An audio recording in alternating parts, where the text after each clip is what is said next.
Nouvelle édition du Club de la Presse sur TV78 avec Radio Marmite 88.4, toutes les nouvelles et 78actu.fr. Merci de nous rejoindre. Bonjour à Alexandre Marquet et à Nouradine Agne. Bonjour à tous les deux. Bonjour. Voici le sommaire de cette émission du mois de juillet. Une page qui se tourne attrape un changement de majorité à la Verrière. Le Rassemblement national qui perd sa seule commune d'Île-de-France à Mantes-la-Ville. Voici quelques-uns des résultats des élections municipales qui viennent de se dérouler. Mais quels sont les grands enseignements du scrutin pour les formations politiques? Nous en parlerons dans un instant. Qui sont les personnalités du mois? Chaque média mettra en avant en deuxième partie d'émission celles et ceux qui font l'actualité du département. Et puis les sujets qui seront traités bientôt par vos médias locaux dans les prochains jours. Ce sera notre rubrique bientôt à la une. L'actualité du mois, ce sont donc les municipales et leurs conséquences. Pour nous accompagner, une invitée, Aurore Berger. Bonjour à vous. Bonjour. Députée LREM des Yvelines, porte-parole également du mouvement. Les journalistes présents vont pouvoir vous interroger, vous faire réagir. C'est Alexandre Marquet des Nouvelles, 78actu.fr qui va débuter pour évoquer la question de Rambouillet notamment. Alexandre. Oui, bonjour. Je voulais savoir comment vous expliquez les résultats de Gilles Schmitz à Rambouillet, alors que LREM avait eu des très bons résultats lors des législatives et de la présidentielle, et le fait qu'il soit arrivé du coup troisième lors du deuxième tour. Liste sur laquelle vous étiez engagé, d'ailleurs, je le reprécise. Oui, tout à fait. Écoutez, je pense qu'il y a beaucoup de facteurs. Déjà, on a eu, et je pense que ça c'est une alerte pour nous tous, une abstention qui n'a jamais été aussi forte, surtout sur une élection qui d'habitude est une élection qui intéresse nos concitoyens et sur laquelle ils se mobilisent. Donc on a eu quand même cette abstention record, y compris dans les Yvelines. En général, nous avons des taux de participation dans notre département qui sont bien supérieurs à ce qu'on peut avoir au niveau national. Un décalage important aussi dans le temps pour des raisons très compréhensibles et sanitaires entre le premier et le second tour, qui a fait qu'on a bien vu dans la campagne qui était très très différente de la manière avec laquelle on peut faire campagne habituellement. On avait aussi du mal à réintéresser à ce scrutin. Quelque part, le résultat du premier tour faisait foi pour beaucoup d'électeurs qui considéraient que les choses avaient été dites à ce moment-là, et donc ça a été très compliqué de réinstaller aussi et de maintenir de l'intérêt. Ensuite, il faut se dire les choses, il faut se dire que La République En Marche, c'est un mouvement qui est né en 2016 et c'est pas un mouvement issu du RPR, devenu l'UMP, puis les Républicains, et installé depuis des dizaines d'années dans la vie politique française, nationale et locale, pas plus que le Parti socialiste. Et donc, on a 4 ans d'existence. Et en 4 ans d'existence, il faut qu'on arrive à développer progressivement aussi cet ancrage local, ce relationnel avec les associations, avec les entreprises, avec les citoyens. Et ça prend du temps, et je pense qu'il faut l'accepter. Il faut accepter qu'un territoire comme Rambouillet, qui est dirigé de fait par Gérard Larcher depuis très longtemps, ce qui est encore le cas de fait aujourd'hui, eh bien, en effet, il faut que nous, on ait la possibilité de faire nos preuves et qu'on accepte d'abord d'être des élus dans l'opposition, permettant aussi d'incarner une alternative. C'est compliqué quand vous êtes au pouvoir vous-même d'être en capacité d'incarner une alternative localement. On le sait bien et ça se vérifie souvent scrutin local après scrutin local. Et je crois que c'est ça la responsabilité qui va être la nôtre aujourd'hui, c'est de démontrer comment on ferait, nous, différemment sur le territoire. Puis moi, en tant que députée, de toute façon, mon objectif, c'est de travailler, et je le ferai comme j'ai toujours fait depuis 2017, avec l'ensemble des élus qui ont été choisis par nos concitoyens. Sur l'abstention, si on peut juste s'arrêter sur ce sujet-là, pour vous, l'abstention du second tour est liée uniquement à la crainte de l'épidémie, ou c'est plus profond que ça? Il y a une vraie crise démocratique qui s'exprime? Je pense qu'il y a 2 choses. Il y a à la fois le sujet sanitaire qui a continué à inquiéter quand même certains de nos concitoyens, mais surtout, il y a eu ce décalage. À partir du moment où vous avez un entre-deux tours, qui n'est pas vraiment un entre-deux tours, puisqu'on a tous mis entre parenthèses évidemment nos campagnes pendant la période du confinement, vous avez eu quand même 3 mois de décalage. Donc, le second tour, encore une fois, a beaucoup moins intéressé que toute la campagne qu'on avait faite avant le premier tour. Mais oui, il y a un mal-être qui est plus profond, qui est un vrai sujet démocratique, et je pense que c'est la raison pour laquelle il faut absolument qu'on accepte de faire différemment, d'innover. Ce qu'on fait avec la Convention citoyenne pour le climat, par exemple, ça, c'est significatif d'une nouvelle manière de faire vivre la démocratie. On n'est pas là pour avoir les citoyens d'un côté et les élus de l'autre. Il faut qu'on arrive à faire ensemble. Alors après, oui, quand vous avez des parlementaires, quand vous avez des maires, vous avez une démocratie représentative. Vous faites confiance à vos élus pour qu'ils prennent les décisions et les bonnes décisions pendant la période que vous leur avez confiée, le mandat que vous leur avez confié. Mais pour autant, on ne peut plus se contenter d'avoir uniquement l'élection qui vient sanctionner la relation entre le citoyen et l'élu. Il faut qu'on arrive à avoir ce lien démocratique beaucoup plus approfondi, y compris hors période électorale. Je crois que ça, c'est une priorité. Il faut aussi aller au bout, et moi j'y tiens beaucoup, de la réforme institutionnelle. Cette réforme, elle a été bloquée par l'opposition de droite, elle a été bloquée au Sénat. On sait que Gérard Larcher n'en veut pas, mais je pense qu'elle est nécessaire. Dire qu'il faut un non-cumul des mandats dans le temps, et on l'a bien vu d'ailleurs, que ce soit dans les Yvelines ou au niveau national, à gauche comme à droite, des élus qui étaient là depuis parfois trop longtemps, jugés comme étant là depuis trop longtemps par les électeurs, ont été clairement sanctionnés par une demande de renouvellement. Et je pense qu'il vaut mieux inscrire dans la loi le non-cumul des mandats dans le temps. Je pense qu'il faut inscrire dans la loi qu'il faut de la proportionnelle, une part de proportionnelle législative pour qu'on ait une Assemblée nationale qui soit plus représentative et donc aussi mieux acceptée. Donc je crois que ça, c'est une attente qui est quand même importante. Alors c'est sûr que ça ne viendra jamais en tête des priorités, surtout quand on est en période de crise, de dire qu'avant les questions économiques et sociales, il y a la question institutionnelle. Mais c'est un enjeu démocratique majeur et je crois qu'il faut qu'on aille au bout. Vous parliez du non-renouvellement de certains mandats, en tout cas de les limiter dans le temps. Peut-être avec Nouradine, on peut s'arrêter sur le cas et la situation de Trappes, parce que LREM, le parti présidentiel, a fait le choix de soutenir un candidat qui avait effectué plus d'un mandat, Nouradine.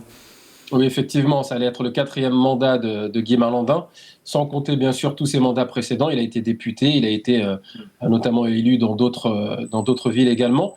Mais est-ce que c'est la consigne nationale LREM n'a peut-être pas été assez claire, Aurore Berger, parce que le candidat qui a été soutenu, donc Guy Malandin, qui était plutôt, qui avait une liste plutôt hostile à la République en marche, ou en tout cas à la politique présidentielle, même si la première adjointe, Jeannine Marie, était adhérente elle-même de la République en marche.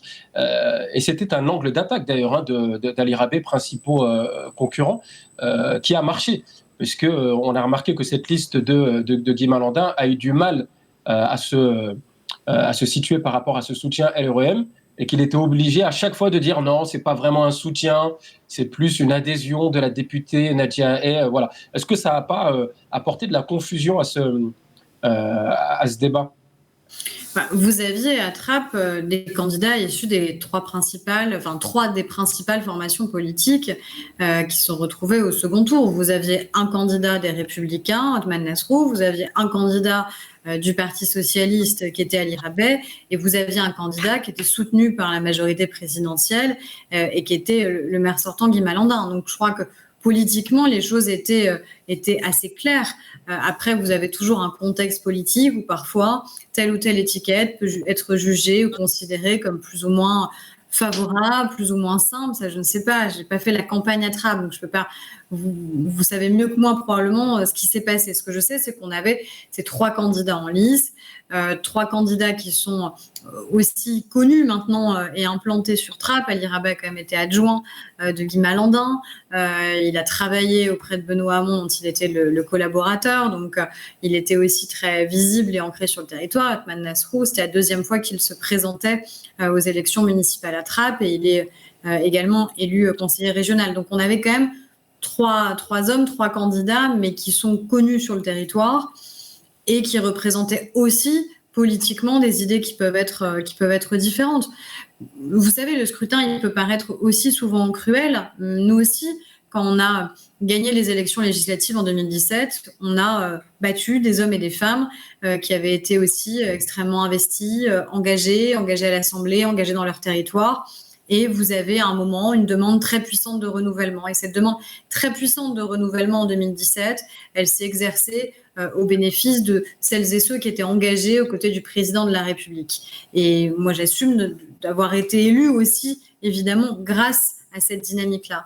Et au municipal, je crois qu'il y a eu aussi une très forte demande de renouvellement. Elle s'est, en fonction des territoires et aussi en fonction métropole ou des territoires plus urbains, exercée au bénéfice soit d'un bloc de gauche, soit plutôt des LR. Donc, et ça peut aussi paraître cruel parce que je crois que le bilan de Guy Malandin, il est quand même un bon bilan pour cette ville de Trappes. Donc, ça a quelque chose aussi de douloureux de voir comme ça un maire sortant être balayé. Mais je crois aussi que c'est une nécessité, comme je disais tout à l'heure, de renouvellement démocratique. Et parfois, malheureusement, c'est difficile d'accepter de ne pas se représenter quand on a un bilan, quand on s'est engagé toute sa vie quasiment pour une commune et pour un territoire. Mais je crois que parfois, il faut accepter aussi de passer la main. Sinon, c'est les électeurs qui décident pour vous.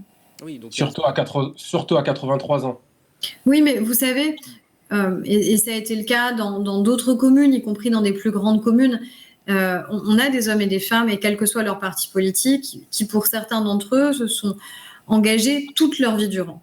Et toute leur vie a été tournée vers ça. Alors, on peut considérer qu'aujourd'hui, ça n'est plus possible. Et je fais partie de ceux qui vous disent que c'est plus possible. Je n'ai pas vocation à être députée pendant 30 ans de ma vie.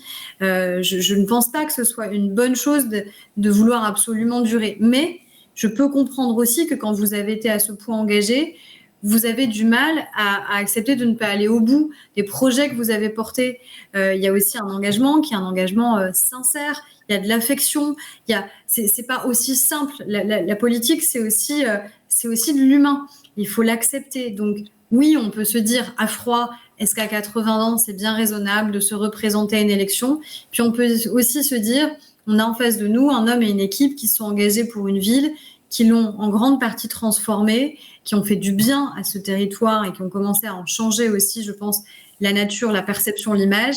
Et c'est compliqué aussi d'accepter. C'est la raison pour laquelle je pense vraiment qu'il vaut mieux que cette décision, elle vienne d'une réforme institutionnelle qui fasse que de toute façon, vous ne pouvez plus le faire. Pour avancer un petit peu sur la discussion et puis garder du temps pour évoquer les conséquences de ces élections municipales, juste en 2 mots pour vous dans le département des Yvelines, pour La République En Marche, votre regard sur les résultats, c'est une victoire, c'est une défaite? Je pense que c'est ni l'un ni l'autre. Je ne peux pas vous dire que c'est une victoire parce que j'aurais aimé qu'on puisse aller encore plus à la conquête, mais ce n'est pas une défaite parce que je vois qu'on a 7 maires adhérents de La République En Marche qui ont gagné des villes et qui sont des villes aussi significatives dans notre territoire, qui vont du Chesnay à Verneuil, les Essarts-le-Roi, Jouarre-Pontchartrain dans mon territoire. Donc ça, c'est aussi une part de renouvellement. Je vois aussi qu'on a, grâce à La République En Marche, poursuivi le renouvellement avec des hommes et des femmes qui, pour la première fois, sont devenus adjoints au maire, conseillers municipaux. On a assumé aussi de faire des alliances, de travailler avec des maires qui étaient sortants. Alors, parfois, ça n'a pas réussi. Là, on a longuement parlé de Trappes, mais dans beaucoup d'autres villes, ces alliances, elles ont été fructueuses, elles ont eu du sens, que ce soit à Sartrouville, que ce soit à Conflans-Sainte-Honorine, que ce soit à Poissy, que ce soit à Saint-Germain-en-Laye. Nous avons travaillé et nous travaillons avec les maires en place. Et aujourd'hui, un certain nombre de membres de La République En Marche, de citoyens engagés, en sont devenus des adjoints ou des conseillers municipaux. Et ça, c'était aussi l'objectif, qui était de permettre ce renouvellement et de travailler en bonne intelligence avec les maires avec lesquels c'était possible. L'enseignement au niveau national, c'est aussi la percée écologiste. Dans le département des Yvelines, il y a un seul maire, c'est du côté d'Andrézy qui a réussi à l'emporter, un seul maire écologiste. Il y a néanmoins une percée sur le secteur de Rambouillet aussi, sur la ville de Rambouillet, avec la candidature de David Jutier qui est arrivé second, derrière Véronique Matillon qui a donc été élue. Ça veut dire quoi pour la suite du mandat? Au moment où nous enregistrons cette émission, on a appris la démission d'Édouard Philippe. Donc le gouvernement sera remanié, ça ce n'est pas une grande surprise, mais il faut s'attendre à quoi? Et vous attendez vous quoi également en tant que député La République En Marche? Je pense qu'il y a plusieurs choses. Qu'il y ait une demande d'un engagement écologique beaucoup plus assumé, plus pragmatique, oui, c'est une certitude et ça ne date pas des élections municipales. Par contre, je pense qu'il faut éviter d'avoir un regard un peu déformé par rapport à ce second tour des élections municipales. Quand vous prenez à froid les résultats de ces élections et que vous regardez le nombre de maires qui sont aujourd'hui des maires dits écologistes, c'est-à-dire qui appartiennent à une formation politique qui est Europe Écologie Les Verts, vous avez 9 maires sur les 250 villes de plus de 9000 habitants. Donc, oui, il y a des résultats qui apparaissent comme étant extrêmement significatifs parce que vous avez un certain nombre de communes qui étaient ancrées soit au Parti socialiste comme Poitiers ou Strasbourg, soit les Républicains comme Bordeaux par exemple, qui se transforment et qui au profit du renouvellement, eh bien, ont fait le choix d'Europe Écologie Les Verts. Mais je crois qu'il faut éviter de se dire que ça a été pareil dans tous les territoires. C'est très peu le cas, nous, dans les Yvelines, par exemple. La plupart des maires sortants a été réélus, en vérité, et il n'y a pas eu cette poussée significative. Même à Rambouillet, un territoire que je connais bien, je connais l'attente citoyenne sur les enjeux écologiques, que ce soit sur la transformation et l'accompagnement de l'agriculture, que ce soit sur les circuits courts et la relocalisation, que ce soit sur les cantines bio, que ce soit sur les mobilités, les transports, la gratuité des parkings aux abords des gares. Évidemment, ça c'est de l'écologie pragmatique, nécessaire, et on le ressent bien. Mais typiquement, je pense qu'à Rambouillet, ce qui s'est passé, c'est que vous avez un candidat qui était finalement en effet assez connu, identifié, parce qu'il se présente depuis de nombreuses années à Rambouillet, et qui était vu comme l'alternative. Au-delà d'être le candidat écologiste, il était vu comme le candidat réellement de l'opposition à la majorité en place. Donc, je pense qu'il ne faut pas en tirer des grands enseignements. Le vrai grand enseignement, c'est l'enjeu démocratique lié à l'abstention record. Après, oui, il y a des résultats qui peuvent être impressionnants, importants, mais qui sont en plus très différents en fonction des territoires très urbains, métropoles, et les territoires plus ruraux. On n'a pas du tout la même lecture des résultats dans les villes de 10 000, 15 000, 20 000 habitants, qui sont la grande majorité de nos territoires, et les grands centres comme les villes que j'évoquais. Après, évidemment, l'engagement écologiste qui est le nôtre depuis 2017, il faut absolument qu'on le poursuive. Et la Convention citoyenne pour le climat, le fait que le président de la République se soit engagé très fortement sur le sujet en disant que sur 146 des 149 propositions, eh bien, on devait aller au bout, soit par référendum, en les soumettant directement aux Français, soit en les soumettant aux parlementaires pour les retravailler, les faire aboutir. Donc ça, c'est un engagement qui est extrêmement clair. Quand la Convention a été mise en place, souvenez-vous des ricanements, de tous ceux qui disaient que ça ne marcherait pas, que les citoyens n'étaient pas habilités à pouvoir faire des propositions. Je crois que oui, et je crois que ça doit se faire de manière coordonnée avec le pouvoir politique. Encore une fois, c'est pas l'un contre l'autre, c'est ensemble. Il y a des propositions citoyennes, et certaines seront soumises directement aux Français, et puis d'autres vont revenir en débat au Parlement. Nouradine, Alexandre, si vous souhaitez intervenir poser les questions à la députée sur ce sujet-là. Moi, j'avais une dernière question concernant ces municipales. Est-ce qu'on peut, Aurore Bergé, questionner la légitimité même de ces élections quand on voit l'importance de l'abstention ? Vous vous souvenez certainement de 2017, tous les commentaires au soir du second tour, notamment évidemment de ceux qui n'avaient pas gagné l'élection, mais qui avaient remis en cause la légitimité d'Emmanuel Macron en disant que c'était une abstention record au second tour et que voilà, ça demandait en tout cas à réflexion. Est-ce que cette date du 28 juin n'était finalement pas trop tôt au vu de la crise sanitaire que l'on connaît et que l'on traverse et que l'on a traversée, qui n'est pas finie bien sûr? Alors, il y a plusieurs questions sur est-ce que c'était la bonne date. En vérité, c'était la meilleure des dates dans un contexte qui est un contexte presque impossible. Est-ce qu'il aurait fallu décaler encore plus les élections alors qu'on avait beaucoup de maires sortants qui soit ne se représentaient pas, soit avaient été très fragilisés pour certains au premier tour, où on se retrouvait dans une situation démocratique qui était quand même compliquée.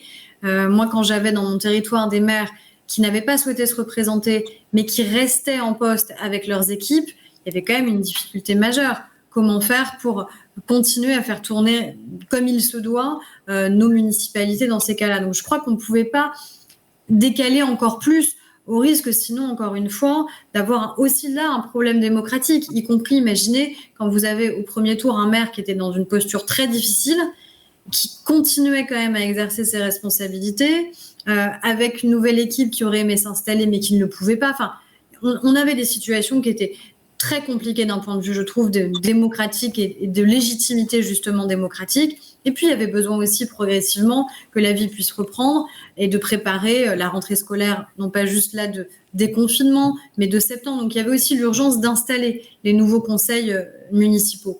Après, sur la légitimité, moi, je trouve ça toujours très dangereux comme débat. On a des élections. Viennent celles et ceux qui considèrent que ces élections sont importantes. Mais quand vous êtes élu et légitimement élu. Que vous le soyez avec une forte ou une faible abstention, que vous le soyez avec une forte ou une courte avance.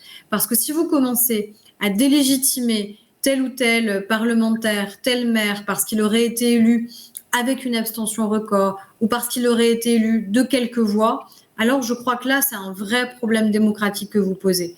Si certains veulent poser des recours administratifs, parce qu'ils considèrent qu'il y a eu des difficultés sur cette élection, ils le feront. Et beaucoup de recours ont d'ailleurs été vraisemblablement posés. Et on verra dans les Yvelines s'il y en a des conséquences. Mais à partir du moment où vous êtes élu et donc vous êtes légitime à exercer les responsabilités pour lesquelles vous avez été choisi.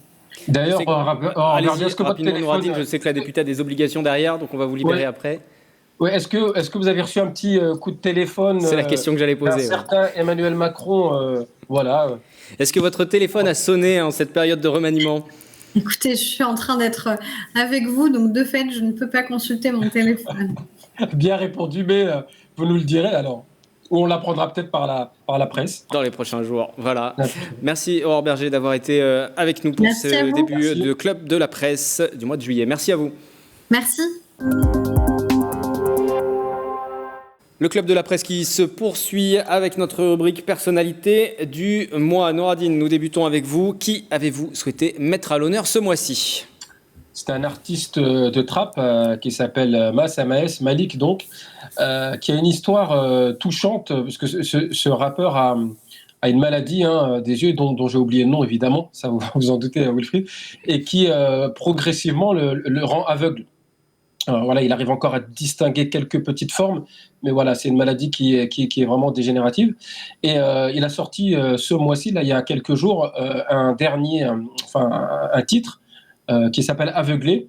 Voilà, et puis je voulais lui rendre hommage parce que c'est une belle chanson. Voilà, c'est le combat d'un père également qui ne peut plus voir ses enfants, mais qui essaye de rester fort quand même dans les moments, dans ces moments difficiles, avec un beau message. Et puis c'est une chanson que j'ai trouvée sympathique aussi. Voilà, pour l'été, donc voilà, c'est ma personnalité de la. Et puis n'y voyez pas de fourberie de ma part en disant qu'en sortant de ces municipales, qu'il y a eu beaucoup d'aveuglements. Voilà. Ça aurait pu être la chanson des municipales, peut-être. Ça aurait pu être la chanson des municipales, tout à fait. On va en écouter un extrait, en tout cas. Si l'extrait est prêt en région, on va écouter un extrait avant de poursuivre. Ils ont pris mes yeux, ils les ont cassés, et j'ai pas compris pourquoi j'ai mal. J'ai mal à la tête, oui j'ai pas la forme. Je vois pas mes enfants, je sais pas qui ils sont. Mais c'est pas la peine, tout s'est assombri, je les vois même plus dans la lumière. Papa a fait la fête, faut pas vous inquiéter, j'ai des souvenirs sous la putette. Le rappeur trappiste Malik Mas, c'est MAS, c'est votre personnalité du mois, Nouradine. Alexandre, à présent, pour toutes les nouvelles et 78actu.fr, votre personnalité ou vos personnalités? Alors moi, mes personnalités, en fait, c'est un groupe d'amicales de locataires de Saint-Quentin-en-Yvelines qui, face aux problèmes constatés dans leurs différents quartiers, ont décidé d'allier leurs forces. Donc on retrouve la DLT à Trappes, on retrouve l'UDLT à Jean Massé, on retrouve le DAL logement au Valibou à Plaisir, on retrouve l'amicale du Bois de l'Étang à la Verrière. Et toutes ces amicales de locataires ont constaté des manquements depuis des années, donc insalubrité, nettoyage des halls, problème de charge, problème de chauffage. Et ils ont décidé de s'allier, donc unir leurs forces au sein d'une sorte de fédération de locataires. Et du coup, ils prévoient de mener des actions communes dans les mois à venir, donc ça va être des manifestations ou des actions coup de poing, probablement. Et du coup, c'est un sujet d'actualité, puisque dans le même temps, à l'agglomération, l'agglomération a voté une motion en haussant le ton contre le bailleur social Val-Office à Trappes, visant à suspendre toute nouvelle garantie d'emprunt à ce bailleur en raison de ses manquements. Donc du coup, on voit que c'est un vrai sujet d'actualité en ce moment et que ça a été notamment au cœur de la campagne à Trappes. On en parlera peut-être plus tard, où tous les candidats ont parlé de ce sujet-là. Oui, c'est un des enjeux, Nouradine. Je me tourne vers vous parce que Marmite est installé à Trappes et vous avez suivi particulièrement cette campagne dans la ville. Il y a un enjeu fort et important pour le nouveau maire, sa nouvelle équipe, Ali Rabet. Il va falloir répondre à cette attente et que ça change. Et ça va être compliqué, puisque vous venez de citer à l'instant, Alexandre vient de citer la DLT. Alors j'ai reçu le nouveau maire de Trappes mercredi. Et évidemment, il a chargé la DLT, puisque la DLT a soutenu le candidat Nasrou, pour le second tour des élections municipales. Donc, vous voyez l'ambiance qui a à Trappes et qui va être compliquée pour les années à venir. Mais en tout cas, c'est vrai que c'est une problématique qui est récurrente à Trappes, avec l'ADLT qui fait un excellent travail, qu'il faut souligner, qui essaye de prévenir la puissance publique et essaye de mettre en avant, notamment sur les réseaux sociaux, en sensibilisant le maximum de personnes, en faisant des opérations coup de poing pour essayer de régler tous ces problèmes. Ça marche bien, ce qu'ils font, et ils sont bien implantés à Trappes. Et du coup, cette idée de collectif, je pense que c'est une bonne idée qui pourrait aider les locataires surtout, dont certains vivent beaucoup de difficultés. Il y a une focalisation de ces problématiques sur Trappes. Il y a peut-être d'autres communes du département aussi qui sont concernées. On en parle peut-être moins et ça a été moins présent pendant la campagne, Alexandre. Oui, justement, en parler. Ouais. Là, cette semaine, j'ai fait un sujet sur des locataires à Montigny aussi qui viennent de lancer une pétition contre l'insalubrité dans leur quartier, là, contre le bailleur CDC Habitat. Donc on voit que c'est quelque chose qui va plus largement, et pas seulement dans les quartiers défavorisés, les quartiers politiques de la ville. Parce que là, c'est à Montigny, près du centre SkyWest, vous voyez, c'est... Et donc, on a le bois de l'étang, on en a parlé tout à l'heure, le Valibou à plaisir, c'est vraiment un sujet qui touche tout le monde. Et toutes les communes qui sont concernées, et on le voit, les réactions qui sont diverses, les politiques qui essayent de s'en emparer et qui sont quelquefois un petit peu pieds-poings liés pour agir. En tout cas, les locataires, eux, se bougent et dans les prochaines semaines, prochains mois, on le sait, ça devrait, sur le secteur des Yvelines, être un sujet vraiment d'actualité, sujet fort. Personnalité pour TV78, on va mettre 2 personnalités en avant. Ils sont 2, c'est Adrien Pellissier, Julien Brustis.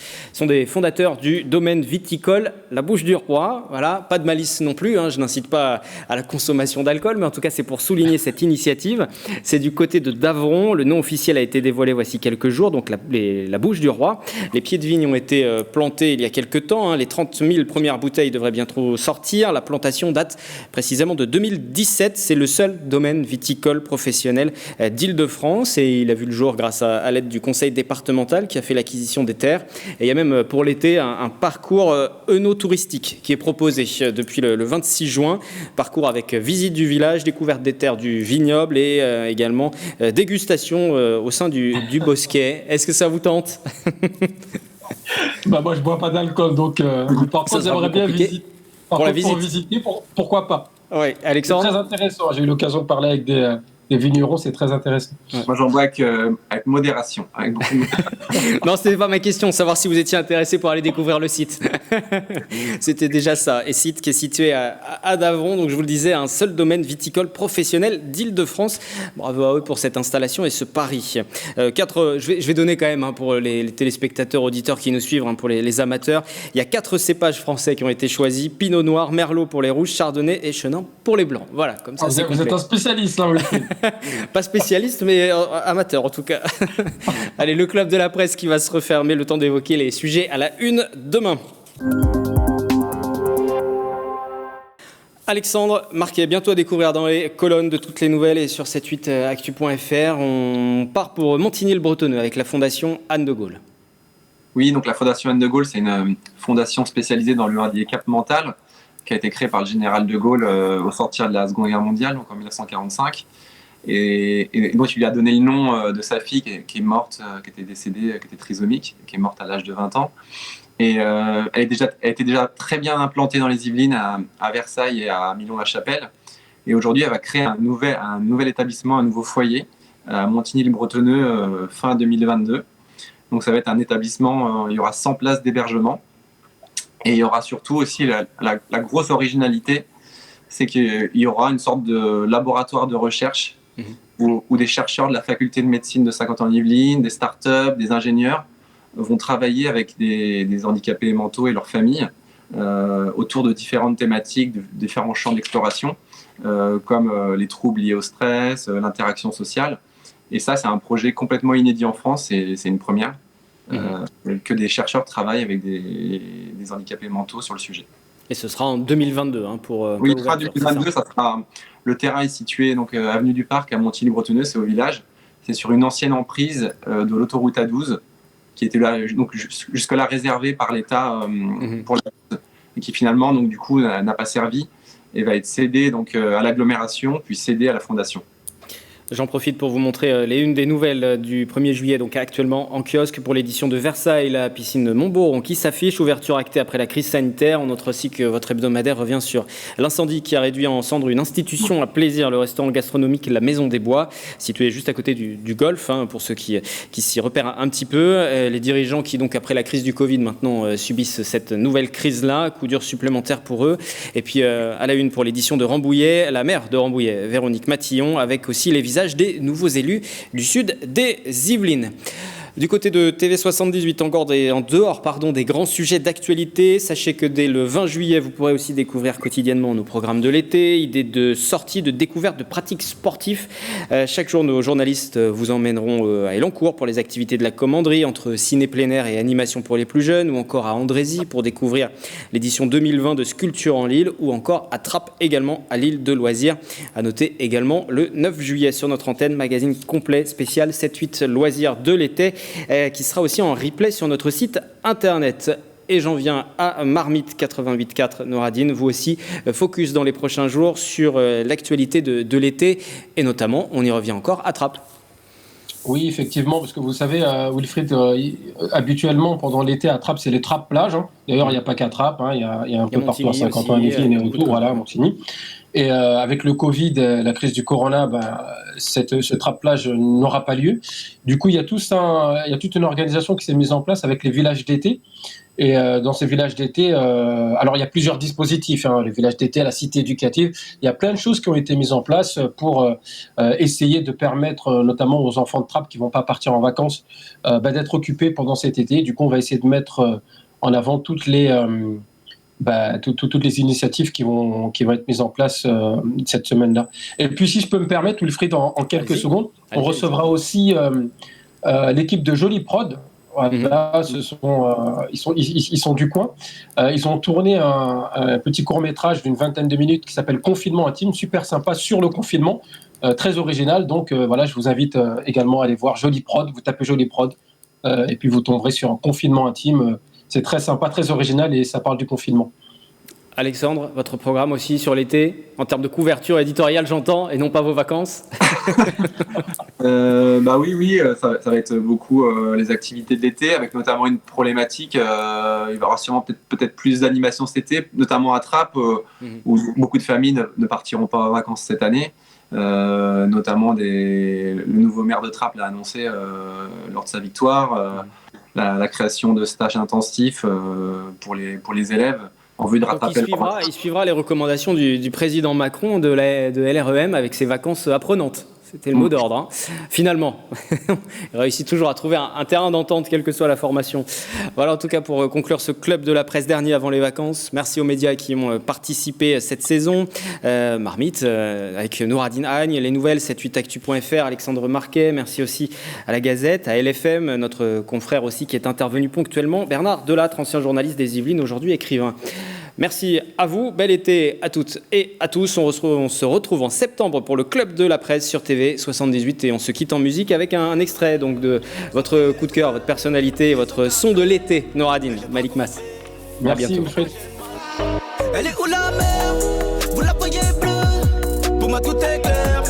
Elle est couleur noire. Elle est où la mer? Vous la voyez bleue? Pour moi tout est clair. Elle est couleur noire. Tu m'as aveuglé, aveuglé, aveuglé. Il m'a aveuglé. Tu m'as aveuglé, aveuglé, aveuglé. Il m'a aveuglé. Oui j'ai la peine. Vous avez les larmes. Mais faut pas faiblir, on n'a pas le droit. Je secoue la tête quand je fais les devoirs. Pour moi tout est vrai, y'a que des victoires.